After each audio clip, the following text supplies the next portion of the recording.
Not that I'm cynical, but I tend to look at what things can't do before what they can do. And I'll give you an example.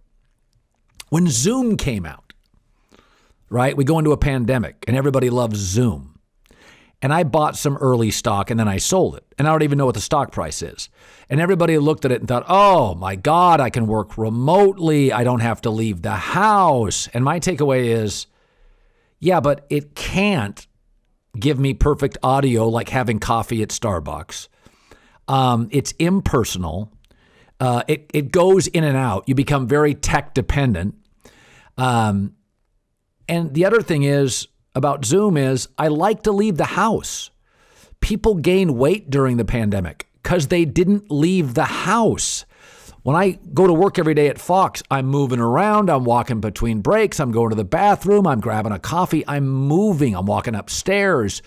Like Zoom culture is not terribly healthy, and it can be maddeningly frustrating. Same thing with Bitcoin. People look, oh, what it can do, make me rich. I look at it and say what it can't do. Buy me a car tomorrow. I'll put a little money in Bitcoin. And I think cryptocurrency has a future. But what it can't do is buy me things tomorrow. And so I'm not interested right now. I've always said this about Baker Mayfield. It's what he can't do that limits Kevin Stefanski. You can't give him 45 to 50 throws a day. He's got poor judgment. He plays with a cockiness that can be detrimental. You can't have a average to below average offensive line and win with him. So far, he can't work well with OBJ. I know he can throw, but what he can't do is why I could never give him the bag. I just think too often we look at the cans without realizing the can'ts are what limit people, limit companies, limit quarterbacks. Something else I think about sometimes is media literacy. When I speak to college kids or high school kids or young broadcasters, I say, don't fall into the con of Twitter. Do not let Twitter run your show. Only 22% of the people are on it. There's a big con in Twitter. And that's one of the differences between ESPN and Fox. ESPN has overwhelmingly always been run by Disney, a massive corporate entity. And so Disney, executives at Disney played it safe. Fox is different. It's run by a family, a very entrepreneurial family, the Murdochs, very willing to put their arms around risk. It's not run by social media. And I think one of the reasons that Fox is a much better run company than ESPN, because ESPN too often, in my experience, fell for the con of Twitter. What's popular on Twitter is not popular. I'll give you a great example. During the presidential election, is that it's much more popular to say, Beto O'Rourke is going to be president. AOC going to be president. Mayor Pete's going to be president. You don't get any likes saying, yeah, Joe Biden's going to win by a landslide. Or the election before, Hillary Clinton's going to win. Or at least win the Democratic nomination. Because it's not popular to say things like, the old guy is going to win. I saw this with quarterbacks this year. It was much more popular to say, Justin Fields over Andy Dalton. Justin Fields is completely over his skis and shouldn't be playing. Zach Wilson, play him now. He's terrible. Trey Lance, forget Garoppolo. Trey Lance is so unprepared that even on Monday night in a monsoon, when you would have been better off with a running quarterback and Garoppolo was playing terribly, the coaches wouldn't put him in. It's the con of Twitter. I see people get fired in my industry and they'll trend. Oh, loved you. You were the best. And I always think, well, if 1/8 of those people consumed your content, you'd still have a job. It's the con of Twitter. Twitter wants new. Twitter pushes back on Andy Dalton. Start the old quarterback. Never forget, Patrick Mahomes sat for a year.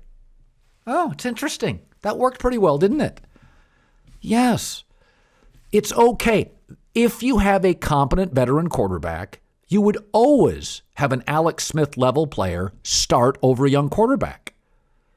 Most young quarterbacks, unless they're stars, they're going to be overwhelmed. But it's the con of Twitter.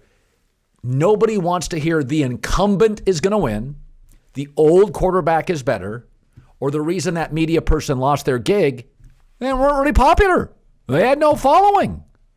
Don't be fooled by it. My old company was, my new company isn't. Third topic, Mike Tomlin is not going to get the USC job. Jeff Fisher is not going to get the USC job. And Pete Carroll's not going to get the USC job. I have talked to Mike Bone on multiple occasions, sometimes at length. I have only said, please consider professional coaches. Doug Peterson would be my first choice. Former Philadelphia Eagles coach, Andy Reid disciple, very smart offensive guy. The answer or solution to your problem is almost never in the past, is almost always in the future. For years and years, I grew up in the Pacific Northwest, and the University of Washington kept hiring people who had a connection to the great Don James. They all failed. All of them. Lambright, Keith Gilbertson, they all failed. Alabama for years. Anybody that had a connection to Paul Bear Bryant, and they mostly failed. USC, there's a reason Pete Carroll worked. He had been fired twice. It was considered a terrible hire. He had something to prove. And at 51, he still had his energy. If you hired Pete Carroll today, he is 70. He'll be 71 soon. He's already rich. He's already won a national title in college. He doesn't have a real connection to a lot of young, progressive, offensive coaches that would take that job. And football has changed. Hell, Pete looks outdated offensively with Russell Wilson. What's he going to look like with a college quarterback? So often, because we have these deep, impactful memories of our childhood or great times in our life, we go backwards to find the solution. The solution for USC is to find the next great young coach.